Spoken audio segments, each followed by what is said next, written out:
વાગર્થાવિવ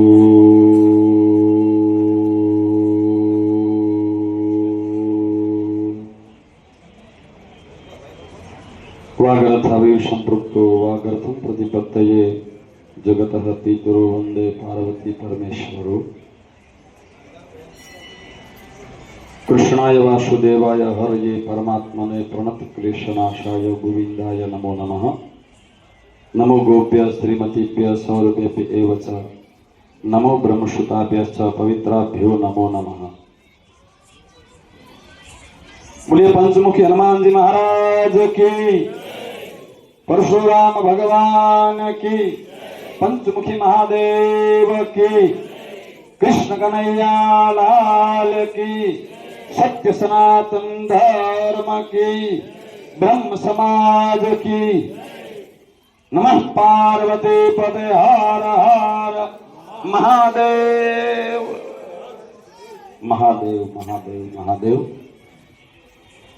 ખરેખર આજે બહુ આજ આનંદ આજ ઉછરંગ આજ નેનો માને સખી અમારે આંગણે કંચન વર્ષા મેં.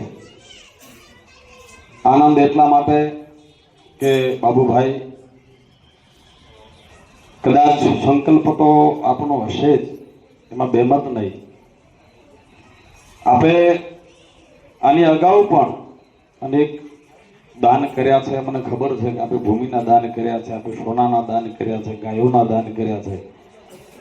પણ લગ્ન મહોત્સવમાં જ્યારે મંગલિયા ગવાતા હોય, બહેનો ગાતી હોય ને, ત્યારે ભૂમિનું દાન ગાય, સોનાનું દાન ગાય, ગાયોના દાન ગાય અને કન્યાનું દાન ગાય. આ તમારું દાન જેટલા કરે છે ને એની પરિપૂર્ણતાનો આ પગથિયું સમજી લેજો સાહેબ. કન્યાદાન છે ને એ પરિપૂર્ણ દાન કર્યું છે. એટલે મંચસ્થ અહીંયા આપણા પ્રમુખ સાહેબ મિયાશંકરભાઈ, આપણા વડીલ હીરાલાલભાઈ અને દરેક, કારણ કે નામ લેવા જાય તો ઘણું મોટું થઈ જશે. આપણા હવે તો કેવું પડશે ભામાશા ભાઈ, એનું એક કારણ કહી દઉં તમને. એનું તમને ભામાશાનું બિરુદ કોણે આપ્યું? કોણે આપ્યું? જિગ્નેશ દાદા કોણ? એટલે બ્રાહ્મણના વાક્યનો તો ભગવાન ન ટાળી શકે સાહેબ. એનો હું પુરાવો આપું ભાગવતનો. ઋષભદેવ ભગવાનનું પ્રાગટ્ય થયું ને ત્યારે બ્રાહ્મણો યજ્ઞ કર્યો, યજમાન માટે બ્રાહ્મણો યજ્ઞ કર્યો અને ભગવાન પ્રગટ થયા. એટલે કે તમે માગો, પ્રભુ અમારે કાંઈ જોઈતું નથી, પણ જેના માટે અમે અમારા યજમાન માટે જે અમે સંકલ્પ કર્યો છે કે અમને ત્યાં પુત્ર થવો જોઈએ, અને એવો નહીં તમારા જેવો. ભગવાન કે મારા જેવું દુનિયા બીજો કોઈ છે જ નહીં. હું બનીને આવું તો ભલે, મારા જેવું દુનિયામાં કોઈ છે જ નહીં, હું બની જાઉં. તો ભગવાનને બ્રાહ્મણો કેમ એ જ કહીએ છીએ તમે જ દીકરો બનો. તો ભગવાને ભાગવતમાં લખ્યું છે કે બ્રહ્મવાદો મૃષાન ભવતી, બ્રાહ્મણના વચનમાં ક્યાંય પણ એમાં એક રતિભાર પણ અમે ફરક ન પાડી શકીએ. એટલે એ બ્રાહ્મણનું વાક્ય છે. એટલે તમને એક પદવી મોટી બ્રાહ્મણોએ આપી છે. એટલે ભગવાન એ તમારી પદવીને સદાના માટે એનાથી વિશિષ્ટ પણ અમે તો પદવી આપીએ. કારણ કે અહીંયાથી બધા જ વક્તવ્યો પોતપોતાના આપ્યા છે. દરેકે બહુ સારા પ્રમુખોએ, અમારા સુભનાબેન આદિ દરેક બહુ પોતાની ઉર્જાને પોતાની મનની વાણીને અહીંયા વક્તવ્ય કરી છે. ઉમિયાશંકરભાઈ, બહેનોની જવાબદારી મોટી છે. શું કામ કહું? આજ આટલા બધા આપણે ભાઈઓ છીએ, બરોબર ને પગભાઈ? સંચાલન કોણ કરે છે?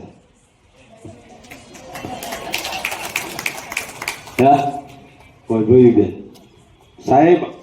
આ મોટામાં મોટી જવાબદારી આખા વિશ્વની કોઈ હોય ને, આખા બ્રહ્માંડની, તો એ માતૃશક્તિનું સંચાલન એ જ કરતી હોય છે. ધ્યાનમાં રાખજો. હું કહું મારી દીકરીના લગ્ન સમૂહ લગ્નમાં કરવા છે, પણ ઘરવાળી ના પાડે તો કઈ થાય? કાંઈ ન થાય, કશું જ ન થાય સાહેબ. એટલે સંચાલન તો માતૃશક્તિના હાથમાં જ હોય છે.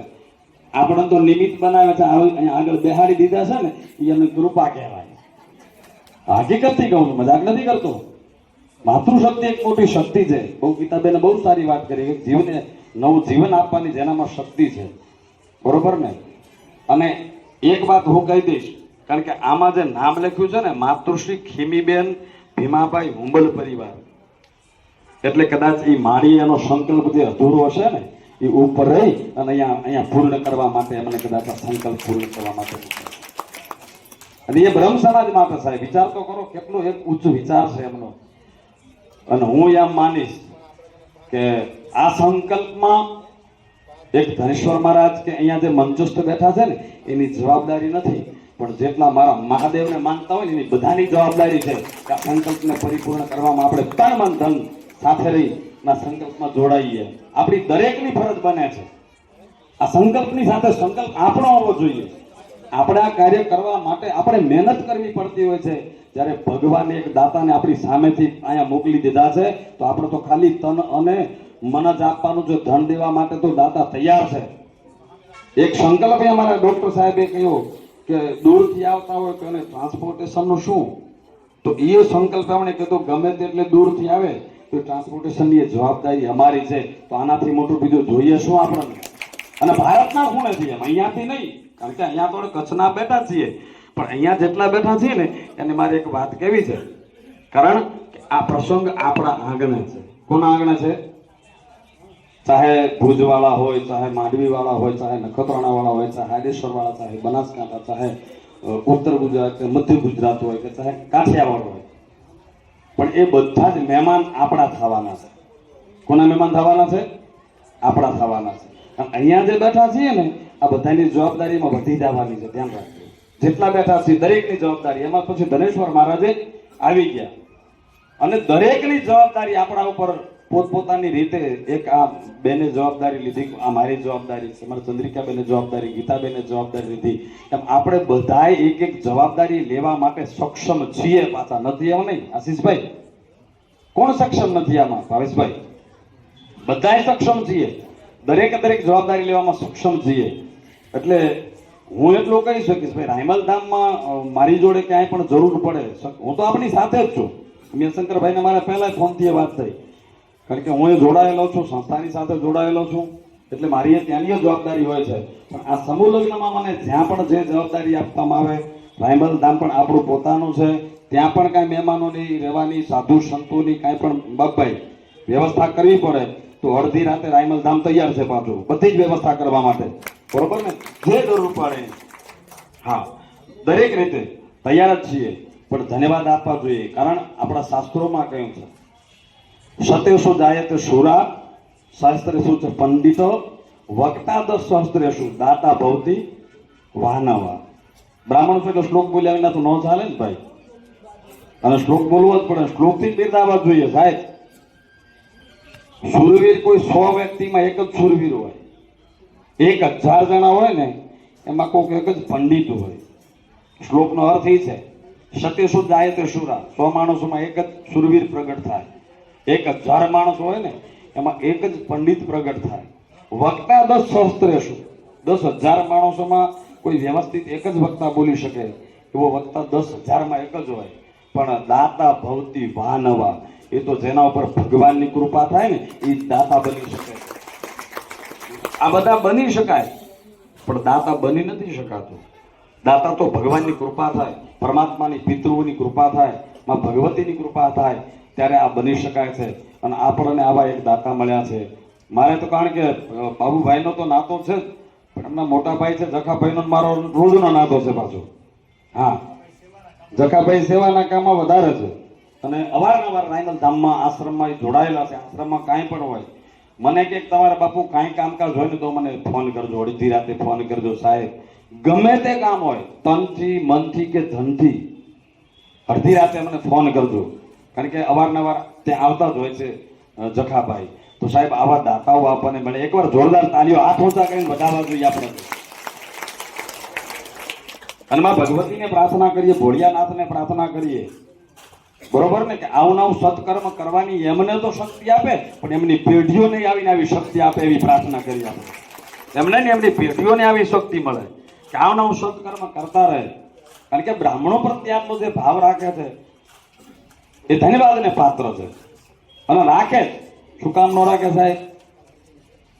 આહિર કુળ અવની ઉપર હોત, અમીર ન હોત હયાત, તો દેવકીનો દીકરો કંસને હાથે કપાત. સાહેબ આહિર કુળનો આશરો, કારણ કે મારે તો રોજ 24 કલાક દી ઉગે છે ને આ તમે ત્યાં સુધી આહિર કુળમાં જ રહેવાનું છે. લગભગ કાર્ય મારું આહિર કુળમાં જ છે ને આહિરો સાથે જ રહેવાનું છે. એટલે મને તો અનુભવ છે સાહેબ, આ કુળનો અનુભવ છે. બરોબર ને કે આપણે સદભાગી છીએ કે આપણને આવા યજમાન મળ્યા છે, આપણા પોતાના યજમાન મળ્યા છે. એટલે અહીંયા તો મને મોટું આપી દીધું, અધ્યક્ષનું સ્થાન આપ્યું છે, પણ અધ્યક્ષ સ્થાનેથી હું આપ સૌનો અહીંયાથી આભાર વ્યક્ત કરું છું, વડીલોનો આભાર વ્યક્ત કરું છું. આપે બહોળી સંખ્યામાં જે હાજરી આપી છે, લગભગ મારા હિસાબે બધા સમાજના અહીંયા આપણા જે પેટા સમાજો છે એના લગભગ પ્રમુખો અહીંયા ઉપસ્થિત છે. દરેક સમાજના પ્રમુખો ઉપસ્થિત છે, અને જે ઉપસ્થિત નથી રહ્યા એને ફોન દ્વારા પણ આપણને એની ઉપસ્થિતિ અહીંયા દર્જ કરાવી છે કે અમે ઉપસ્થિત નથી રહી શક્યા, પણ અમે આપણી સાથે છીએ. એટલે ખૂબ ખૂબ ધન્યવાદ આપું છું. તનમન ધનથી આપણે બધા આમાં જોડાઈ અને આ સત્કર્મમાં રહીએ એવી આશીર્વાદ પણ આપું છું. અધ્યક્ષ સ્થાનેથી પૂજ્ય બાપુનો આપણે આભાર વ્યક્ત કરવો જોઈએ. પ્રકાશાનંદજી મહારાજનો થોડી તબિયતના હિસાબે થોડાક અહીંયા ઉપસ્થિત નથી રહી શક્યા, પરંતુ આપણને એ શુભેચ્છા એમનો, કારણ કે એમનો આશીર્વાદ આપણા ઉપર છે જ ભાઈ, પૂરેપૂરો એમનો આશીર્વાદ છે. એટલે એકવાર તાલીઓથી પૂજ્ય બાપુને પણ આપણે વધાવી લઈએ. એમનો આશીર્વાદ આપણી સાથે છે. ખૂબ ખૂબ ધન્યવાદ. હું મારી જાતને ખૂબ ખૂબ ધન્યવાદ માનું છું, બળભાગી માનું છું, કારણ કે મને બ્રહ્મ સમાજનો આજે આવડો મોટું દર્શન કરવાનો અવસર મળ્યો છે. અને સાહેબ એક વસ્તુ યાદ રાખજો, આ અવસર આપણા માટે છે ને એ સોનાના સૂરજ જેવો છે, કારણ કે આ એક સમાજનો નથી. હમણાં બાપભાઈએ મને બહુ સરસ વાત કરી એમણે કે કોઈ પેટા જ્ઞાતિમાં, કારણ કે મેં જોયા છે ઉમિયાશંકરભાઈના લગ્ન હોય ત્યારે ભચાઉમાં હું લગભગ મારી હાજરી હોય જ બધી જગ્યાએ. ઓ બાજુ હોય તો વાગડ સમાજ કરતો હોય, આ બાજુ હોય તો આ સમાજ કરતો હોય, આ તો આ સમાજ કરતો હોય. આ તો ખાલી આપણા સમસ્ત બ્રહ્મ સમાજનું કાર્ય છે. એટલે આ બધા એક તો એકત્રિત થવાનો, ગત ગંગાના દર્શનનો મોટો અવસર આ યજમાને આપ્યો છે, એને વધાવવાનો છે. પ્રત્યેક સમાજમાંથી આપણે અહીંયા હાજરી આપી અને આ અવસરને આપણે વધાવવાનો છે. ખૂબ ખૂબ ધન્યવાદ. મારાથી કંઈ બોલવાનું હોય, હા બિલકુલ બિલકુલ ધન્યવાદ. હું અહીંયા બધા પ્રમુખોને અને દરેકને હું વિનંતી કરીશ કે આજે દાતાશ્રીનું આપણે